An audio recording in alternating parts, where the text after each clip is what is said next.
The process of excitation-contraction coupling consists of all those processes involved between the time of generation of the action potential on the muscle sarcolemma and the actual contraction. As the action potential reaches the neuromuscular junction, vesicles containing acetylcholine fuse with the membrane of the nerve terminal, and acetylcholine is released into the cleft. Acetylcholine molecules rapidly diffuse across the cleft and bind to the acetylcholine receptors. Binding of acetylcholine to receptors immediately opens ion channels, allowing sodium ions to rush into the muscle fiber and potassium ions to diffuse out. Acetylcholine is then split to acetate and choline by cholinesterase, resulting in inactivation and closure of the channel.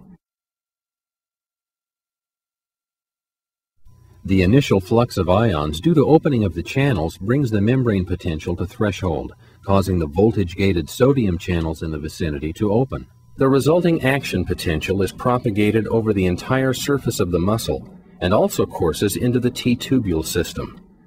As the action potential encounters DHP receptors in the T-tubules, it causes opening of the ryanodine calcium channels of the lateral sacs, thus allowing calcium ions to diffuse out of the lateral sacs and into the region of the myofibrils.